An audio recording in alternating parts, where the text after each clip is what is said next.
Celle qui sera assise sur ce fauteuil est une Wonder Woman. Pas une femme parfaite comme on l'imagine, qui gère tout sans faillir, non. C'est une femme qui sait assumer ses tristesses, ses faiblesses et ses échecs. C'est en cela qu'elle est merveilleuse. Son parcours est jalonné d'épreuves, de grandes épreuves, de souffrances, mais aussi de belles expériences. Elle va nous en parler, parce que c'est une battante. Elle est maman de 4 enfants, elle est pasteur et aumônière de prison. Chaque jour pour elle est un nouveau défi et je crois qu'elle aime beaucoup les défis.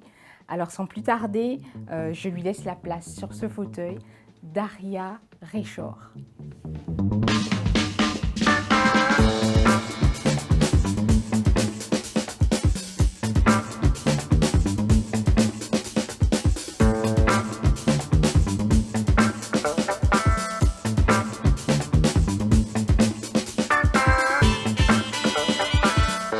Allô les amis, allô, j'ai avec moi quelqu'un d'extraordinaire, Daria Réchor. Allô, c'est Allô Vigates. Oui, comment ça va? Bonjour, Yeah. comment ça va? Elle m'a comprise, donc mon allemand est encore compréhensible. Ça va. Bienvenue Daria. Merci sur beaucoup. ce plateau. Je suis vraiment contente de t'avoir. On va un peu passer un petit moment ensemble, tranquillement. On va découvrir qui est Daria Réchor. Ok. Il y a des choses magnifiques que Dieu a fait dans ta vie. Je pense qu'il peut encourager nos amis. Mais je ne vais pas tout dire.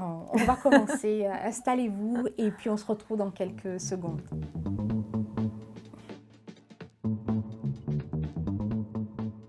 Eh bien, Daria, on a hâte de te découvrir, de connaître qui tu es. Et moi, j'ai une petite boîte pour toi. Elle est juste là. Est-ce que tu peux la prendre? Oui. Et il y a quelques objets à l'intérieur. J'aimerais que tu l'ouvres.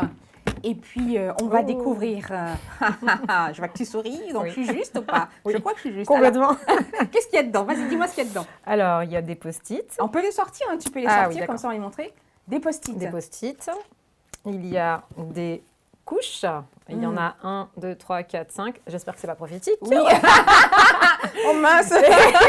Et il y a une belle couronne. Il y a une belle couronne. Voilà. Tout ça, ça te représente de manière particulière. Oui. Est-ce que je dois Oui, te dire des vas-y, choses? vas-y. Ouais, alors écoute, les couches, ça représente, j'ai 4 filles. Ouais. J'ai 4 enfants, j'ai 4 filles qui sont toutes les deux nées en 4 ans. Donc à 20 ans, j'ai eu ma première, à 24 ans, j'ai eu ma dernière. Et voilà, j'ai une grande histoire avec mes filles, puisque les 4 sont un miracle en fait. Ouais, on va en parler. On va en parler, ouais. Ouais. Et la couronne, eh bien, c'est une grande histoire aussi. C'est la couronne que je porte aujourd'hui, la couronne qui a été fabriquée en fait par Jésus, fait avec les souffrances que j'ai traversées pendant de longues années.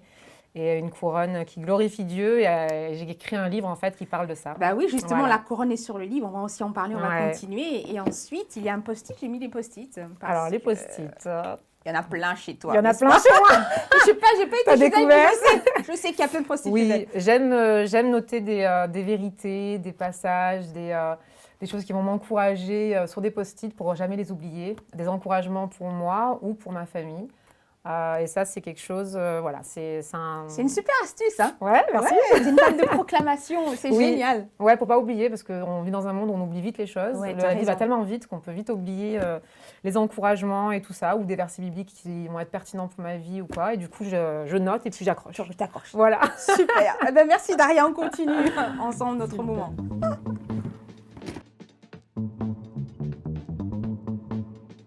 Alors Daria, j'ai dit regard croisé. Il y a des personnes que tu aimes, qui t'aiment. Et puis je leur ai un peu demandé, voilà, Daria, qui elle est pour vous? Je vais te les faire découvrir. Je te fais juste d'enclencher la vidéo et puis on en parle si tu veux. D'accord. Ok? Trop bien. Daria, elle est belle à l'extérieur et elle est belle à l'intérieur. Et elle est belle parce que je crois que au moment où elle a dit oui à Jésus, ça l'a transformée de toutes parts. Et j'aime son cœur, j'aime sa passion pour Jésus. Elle est passionnée, mais aussi elle est passionnante. Elle est passionnante pour moi, pour beaucoup d'autres. Et je crois qu'elle va impacter, elle est un modèle pour les générations futures. Au travers de sa passion pour Dieu, pour Jésus, sa passion pour sa famille, sa passion pour l'Église, pour le royaume de Dieu, pour voir le ciel sur la terre. Voilà ce qu'on appelle une femme passionnée. À moi, elle m'inspire par son parcours et aussi parce que c'est une amoureuse de la vie. Et je suis tellement fière et heureuse d'être son amie et de la célébrer aujourd'hui. Je crois que la force de Daria, et là où elle peut vraiment être une inspiration pour toute sa génération, c'est spécialement 2 points. Ce premier point, c'est sa foi qui est tellement forte. Daria me dit tout le temps, rien n'est impossible à Dieu. Qu'une fois Dieu lui a parlé, plus rien ne l'arrête. Et ça, c'est vraiment exemplaire. Je pense que beaucoup de personnes peuvent prendre l'inspiration là-dedans.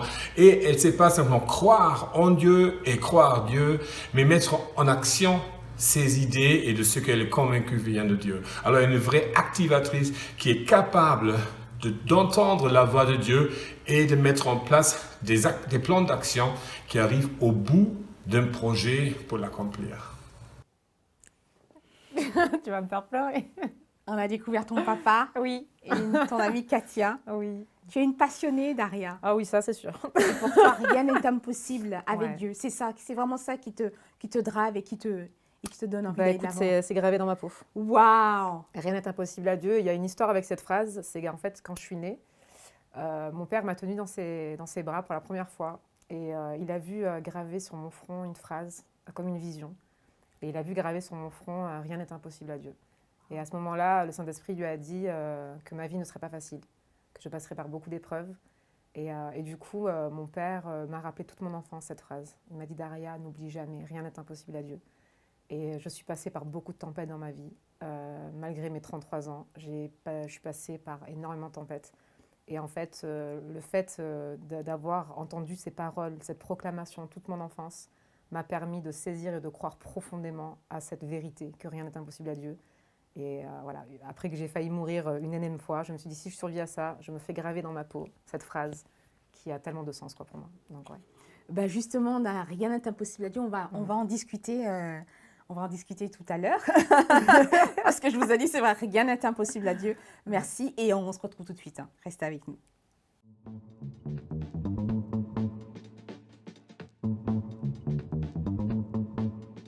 Alors Daria, tu as aussi un objet à nous présenter, comme tous nos invités. Qu'est-ce que tu as ramené dans ta petite pochette?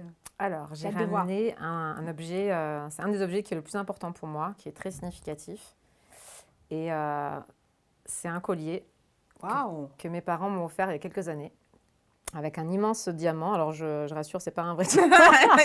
Parce que c'est un plexiglas, mais qui a la forme d'un diamant. En fait, ils m'ont offert ce diamant à Noël il y a quelques années, en me disant que j'étais comme un diamant brut et que Dieu, en fait, taillait ce diamant selon comment lui veut me voir, mais que j'étais pleine de valeur. Et en fait, en me renseignant un peu sur le diamant, un diamant gagne en valeur et en pureté à travers la chaleur, à travers la pression et à travers le temps. Et en fait, je me rends compte que c'est l'histoire de ma vie, en fait. Oui. Attendre le temps. Parfois, les choses viennent avec le temps, il faut attendre. La pression par mes souffrances et mes épreuves.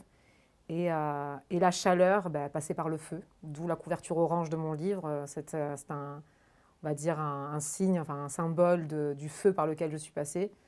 Mais c'est pas en vain, en fait. C'est pas en vain, c'est pour, à la fin, avoir ce magnifique diamant, être ce magnifique diamant que Dieu veut qu'on soit. Alors là, ça me concerne, c'est mon diamant, c'est mon cadeau de mes parents, mais c'est un message qui est pour tous, en fait. Voilà, c'est mon objet. Merci beaucoup, Daria. On va découvrir déjà le diamant que je vois. On va le découvrir ensemble dans notre séquence cœur à cœur et puis on va en discuter. Merci.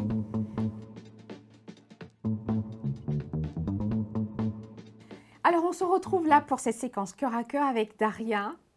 Daria, j'ai envie de savoir comment se déroule l'arrivée d'Allemands, parce que tu es allemande, Oui. d'origine allemande, Ouais. à Marseille. Comment ça se passe, l'acculturation, le sud, et puis Ouais. vous arrivez. Ouais. Comment tu vis ça, en fait? Ce premier... Ouais, en fait, moi je suis venue, j'étais enfant, donc j'avais 4-5 ans quand on est arrivé à Marseille. Mes parents sont pasteurs missionnaires. Ouais. Du coup, vraiment, on est venu en France avec cet appel de Dieu, mais que Dieu nous a appelés en tant que famille à venir en France. Donc mes parents nous ont toujours appelé ça, ils ne viennent pas en tant que couple, mais en famille. On était déjà 3 frères et sœurs, une fratrie de 3.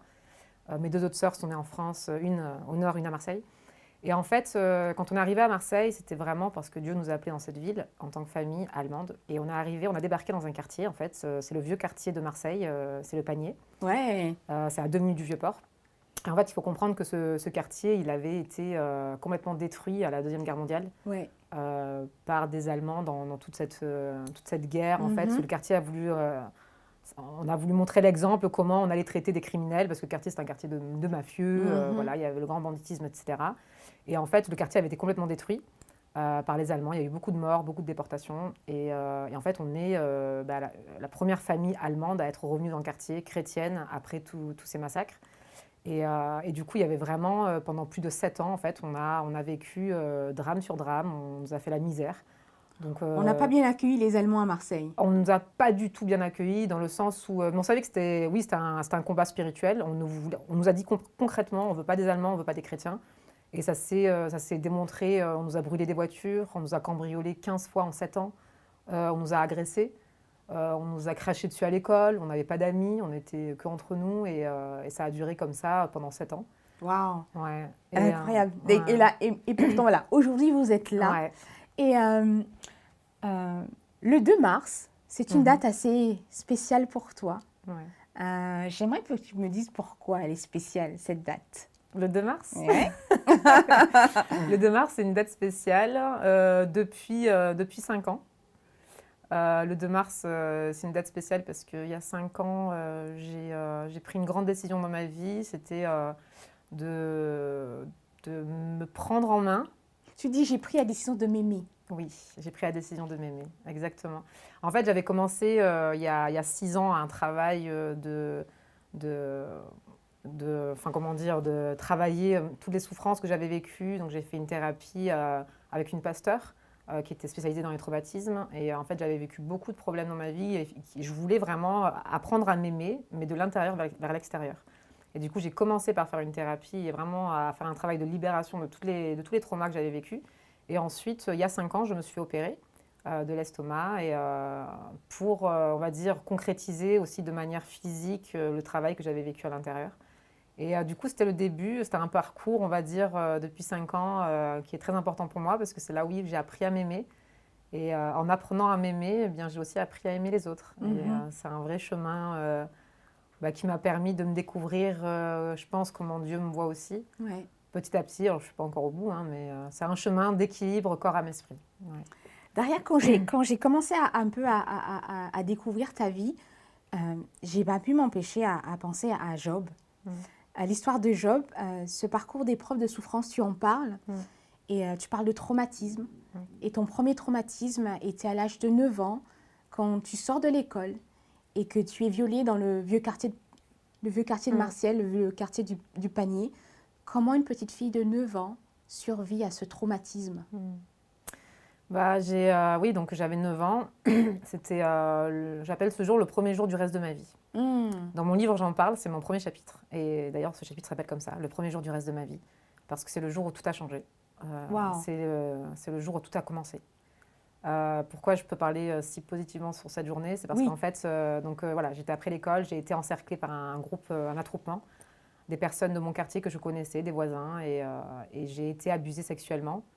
On m'a obligée à faire des choses. Enfin, voilà, je ne vais pas rentrer dans les détails, mais voilà, j'ai été abusée sexuellement et j'ai été sous choc. J'ai réussi à m'enfuir après tout ce qui s'est passé. Et en courant chez moi, j'étais en larmes, j'étais brisée en fait. J'avais honte, je m'en voulais. Enfin, tous ces sentiments de culpabilité quand on est abusé. Et j'arrive chez moi et là, j'en parle avec mes parents. J'avais en fait, si tu veux, dans notre famille, on avait vraiment un réflexe, une valeur, c'est d'être transparent et de tout se dire.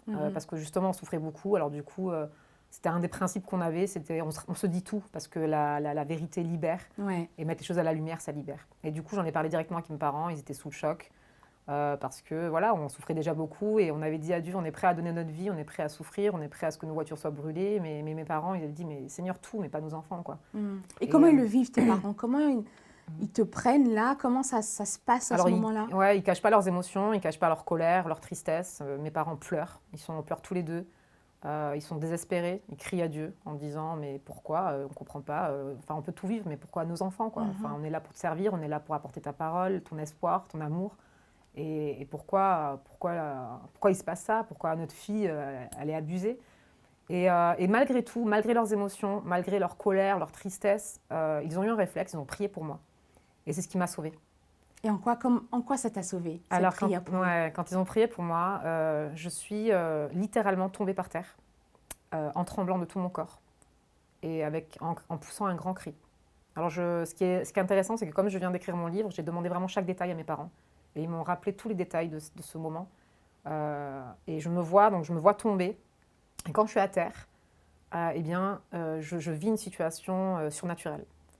Quand je suis à terre, je n'ai pas fait un rêve, parce que ce n'est pas un rêve, parce que je ne dormais pas. Mais je me suis vue dans une situation, les yeux fermés, où j'étais main dans la main avec Jésus. Et je me vois dans la main avec quelqu'un, et je vois que c'est la main de Jésus, et je sais que c'est la main de Jésus. Et là, Jésus m'emmène dans une promenade. Et la promenade, elle se passe sur un grand champ. Et au loin, je vois plein d'écrans plats, les uns alignés, les uns derrière les autres, les uns à côté des autres, pardon. Et là, on commence à marcher, et je vois le premier écran. Et dans le premier écran, Jésus me dit, regarde, Daria. Et je me vois à 16 ans aller à l'école biblique. Dans le prochain écran, je me vois au même âge, à 16 ans, rencontrer mon mari dans l'école biblique. À 18 ans, me marier. Au prochain écran, je vois que je rentre dans le ministère et servir Dieu à 18 ans. Et après, je vois que je reprends l'œuvre de mes parents, que mes parents ont commencé avec mon mari. Ensuite, je me vois prêcher devant des centaines de prisonniers. Et ensuite, et je vois jusqu'à la fin de ma vie, jusqu'à ma mort. Tu vois ta vie, en fait. Je vois ma vie, toute ma vie. Et une vie, mais qui est juste trop cool, quoi.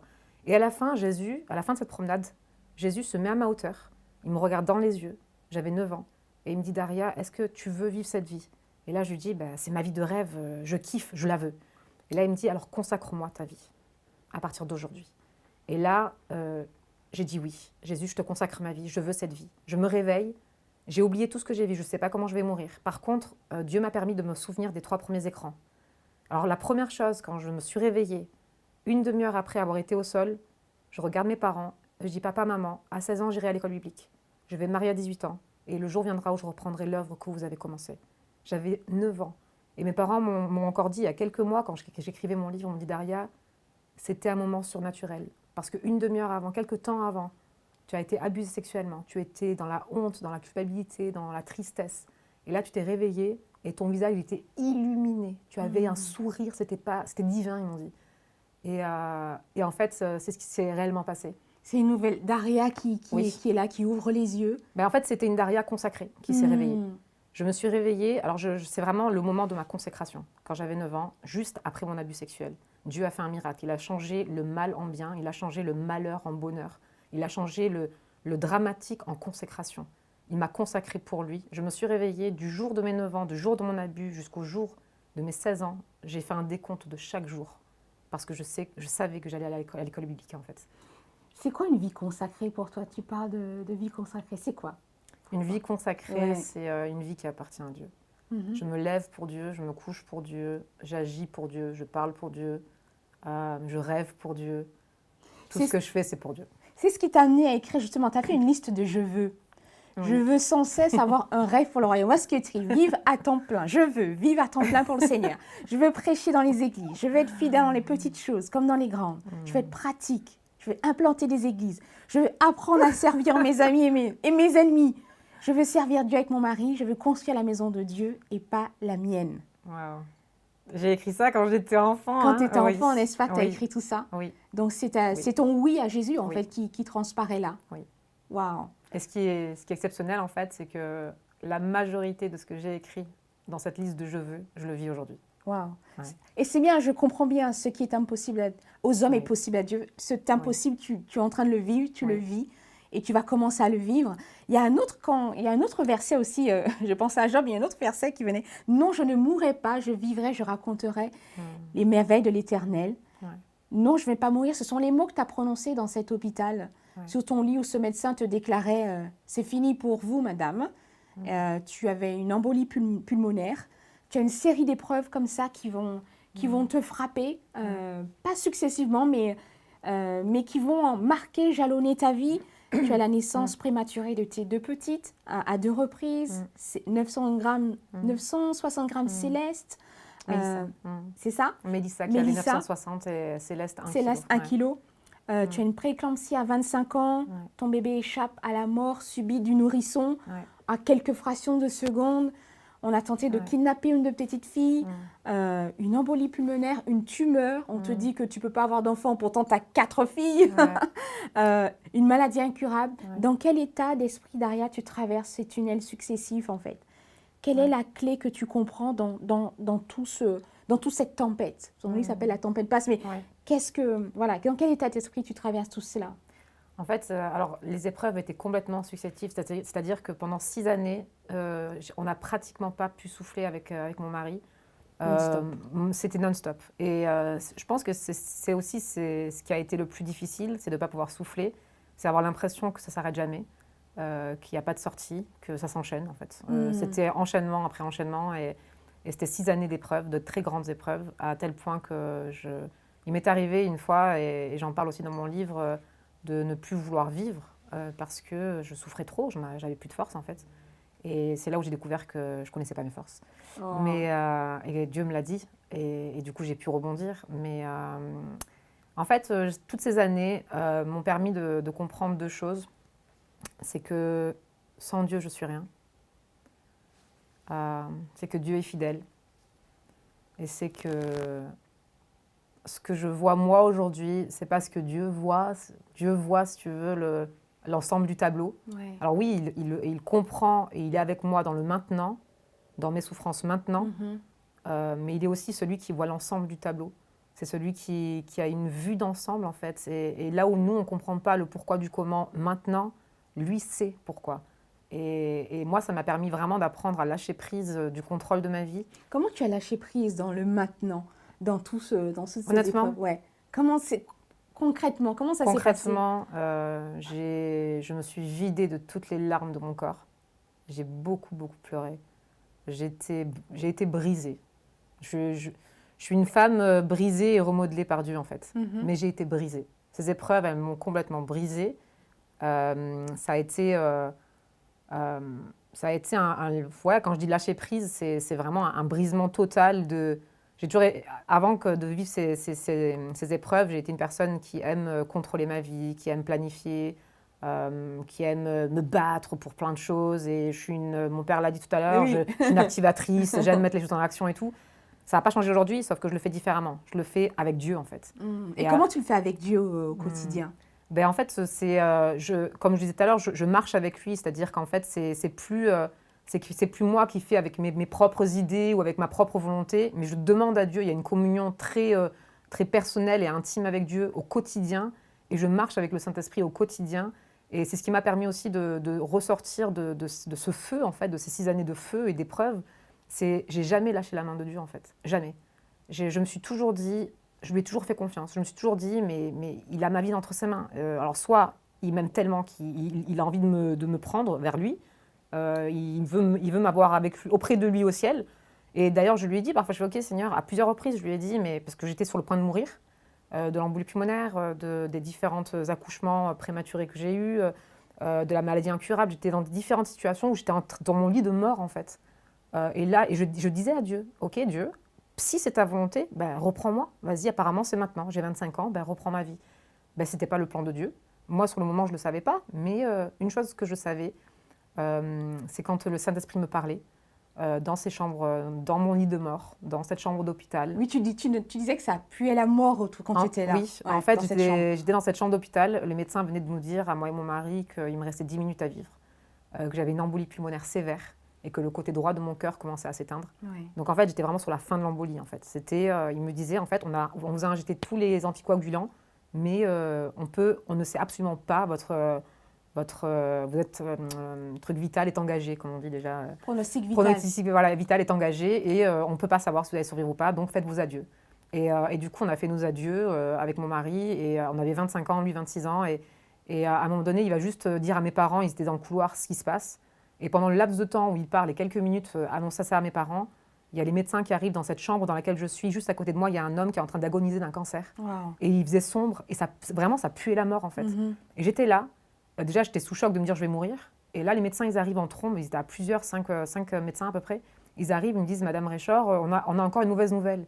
Et moi, j'étais là sur mon lit de mort en train de me dire mais qu'est-ce qui pourrait être pire de ce qui m'arrive maintenant? Je vais mourir. Oui. Et là, les médecins, ils me disent en fait, quand on a fait votre scanner tout à l'heure, on a découvert une tumeur grosse comme un pamplemousse dans votre ovaire droite. Et si vous survivez à cette embolie pulmonaire, c'est comme ça qu'ils me l'ont dit, eh bien, il va falloir vous faire opérer de cette tumeur qui pourrait être cancéreuse. Et enfin, voilà. Et j'étais là dans mon lit, je me dis, ok, là, c'était un gag le truc, quoi. J'avais l'impression d'être dans un film. Et je regarde au plafond, et les médecins, ils étaient encore devant moi, et le plafond il était très moche, hein, c'était un plafond d'hôpital. Et d'un coup, je sens une paix, mais en fait, elle est inexplicable, humainement parlant. C'est-à-dire que c'était une paix divine, c'était comme une couverture qui vient se poser sur moi, physiquement. Et d'un coup, j'entends une voix qui me dit « tu vas vivre ». Et là, je commence à sourire en regardant le plafond. Et les médecins devant moi, ils m'ont pris pour une folle.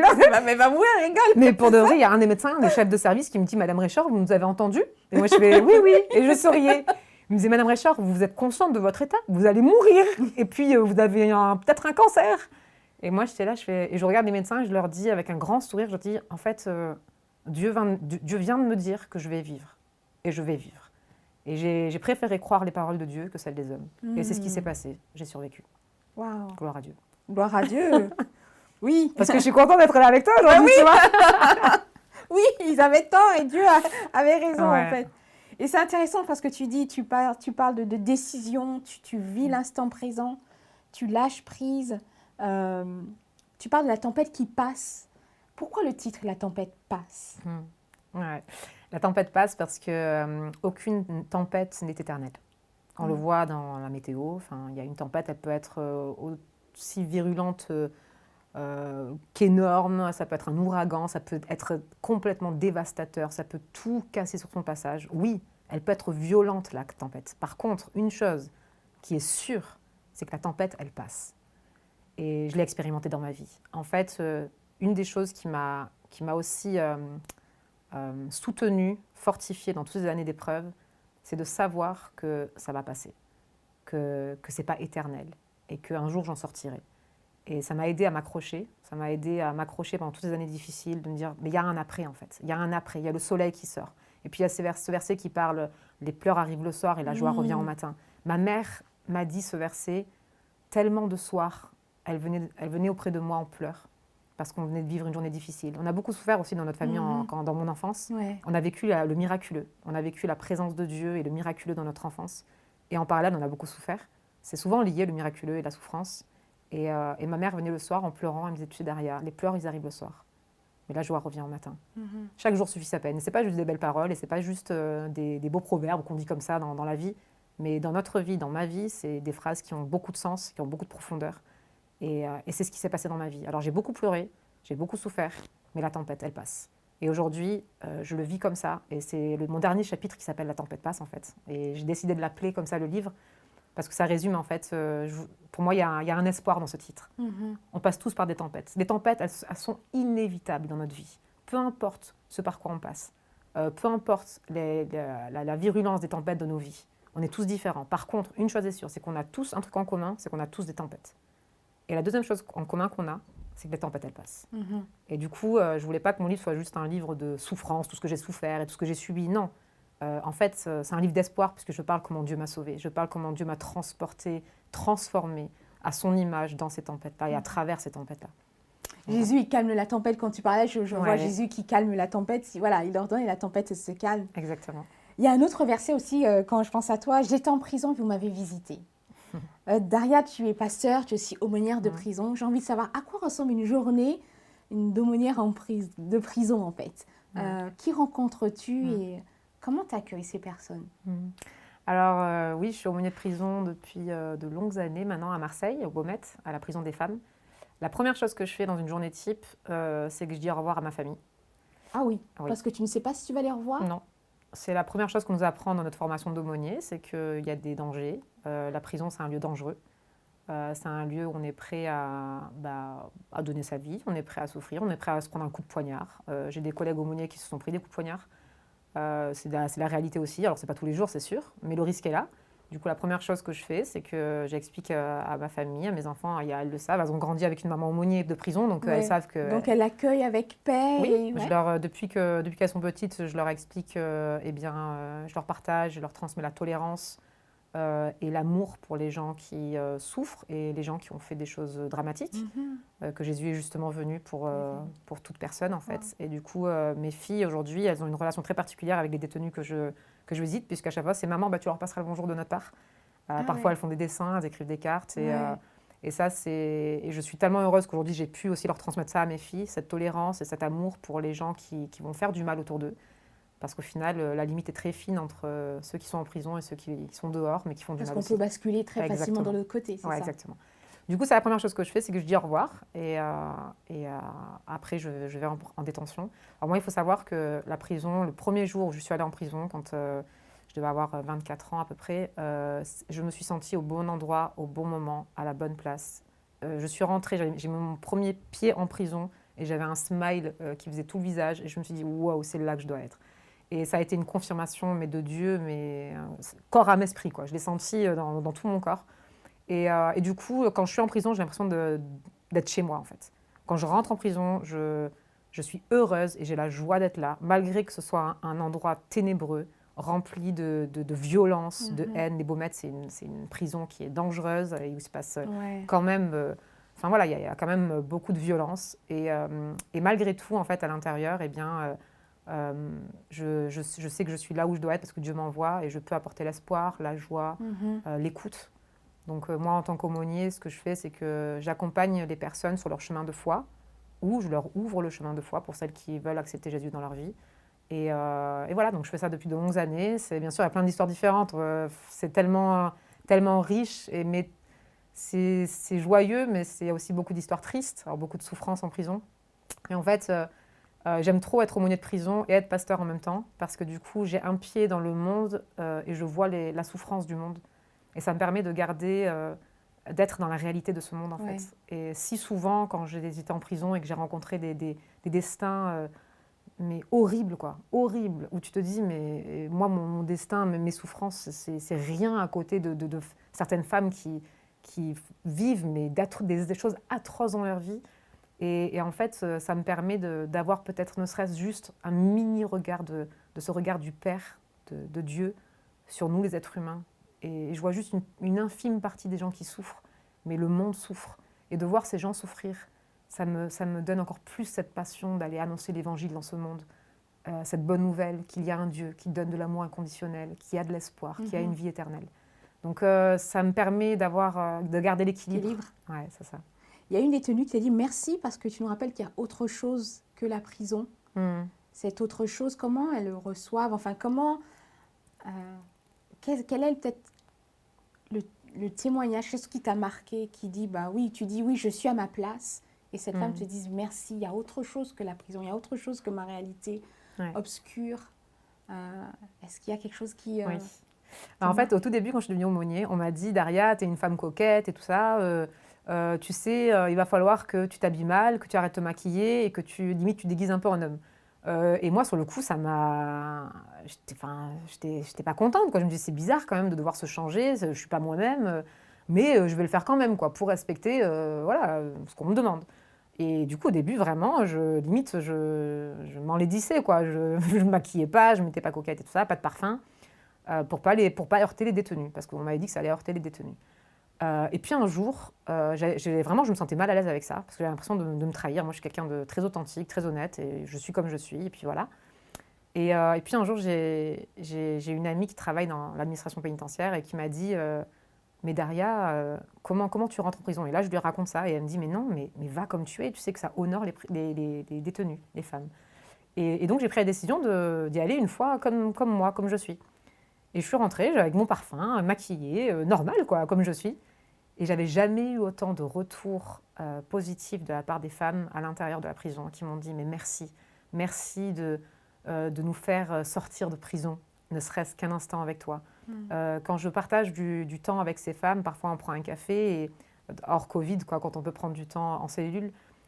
Et en fait, je ne parle pas tout le temps juste de ce qui a marqué dans la Bible et Jésus, et il faut faire ça comme ça, et ça, il faut arrêter de faire ça comme ça. Non, on partage la vie, en fait. Je leur partage l'extérieur, je leur partage le soleil, je leur partage ma vie, parfois ce que j'ai vécu avec mes filles, je leur partage ce que j'ai pu faire dans le week-end, comment c'était à l'église, ou quelle sortie j'ai fait. Et en fait, le fait de leur partager ma vie, eh bien, ça les fait évader dans leur esprit un peu de ce qu'elles vivent au quotidien. Donc ça, c'est une des manières concrètes. Alors, c'est pas très spi, mais c'est très normal, en fait, terre à terre. C'est leur Mais apport- ça leur apporte Ouais. une vie, ça apporte une Oui. sorte d'espérance, quelque Oui, c'est chose de ça. lumière Oui. au travers de toi, ce que tu Ouais. es et ce que tu vis et ce que tu partages avec elle. Oui, en fait, ça m'a appris vraiment d'être authentique dans tous les domaines de notre vie, en fait. On n'a pas besoin de jouer un jeu, on n'a pas besoin de faire des pseudo-spirituels. Partage ta vie, partage ta joie, parce que ta joie, elle vient de Dieu. Partage ton amour, partage ce que toi-même tu reçois, ce que tu vis, et ça va forcément porter du fruit chez la personne en face, que ce soit en prison ou en dehors de la prison. Et c'est ce que je mets en pratique, et je vois les fruits, en fait. Je vois Ce matin, il y a une ancienne détenue qui m'a écrit. Ce matin, quand j'ai partagé le dernier post Instagram que j'ai fait, elle m'a écrit, elle m'a dit « Daria, tu sais, toi tu parles de cette pasteur thérapeute qui t'a aidé dans tes moments de souffrance. » Elle me dit « Toi, tu as été pour moi cette pasteur. » Elle me dit « Aujourd'hui, je ne suis plus en prison, j'ai refait ma vie, je marche avec Dieu, je suis heureuse, je me suis remariée. » Elle me dit « Je suis heureuse aujourd'hui, mais c'est toi en prison qui m'avais accompagnée, comme une autre femme l'avait fait pour toi. » Donc voilà le meilleur des témoignages. Ben, merci beaucoup, Daria, pour ce partage qui nous fait beaucoup de bien. On continue avec Daria.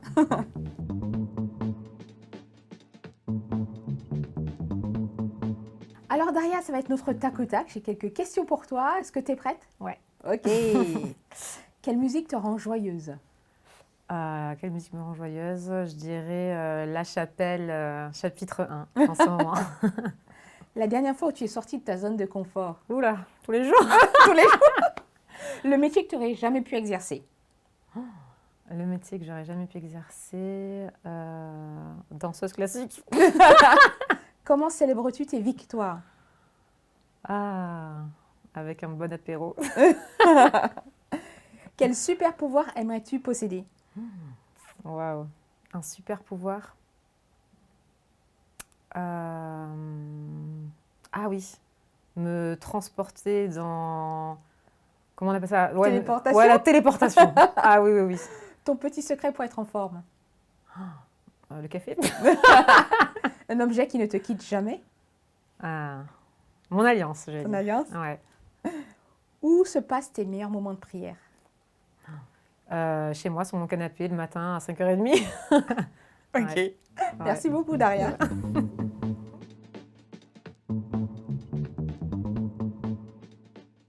Eh bien, Daria, c'était une joie de t'avoir. J'aime ton push, ton énergie et voilà, tout ce que tu partages, oui, rien n'est impossible à Dieu. On le voit au travers de ta vie. Merci pour ce que tu nous as apporté, tu nous as partagé.